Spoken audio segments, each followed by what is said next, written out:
Hi guys, welcome back to our channel How to Log In. Today in this video I am going to show you how to log into your Equitas bank account. To do so, follow some simple steps with me.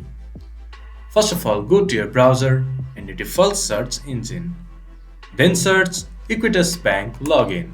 Then go to the first result that shows up or go to www.equitasbank.com. It will then take you to the official website of Equitas Bank. Then on the top right corner, click to login, then click to personal. It will then redirect you to a login page. Once the page has been loaded up, enter your user ID, then enter your password. Once you have entered your login credentials, click to enter your CAPTCHA, then click to login. Then you should be able to access your Equitas Bank account. If you have forgot your user ID or password, you can get help by clicking to Forgot User ID or Password.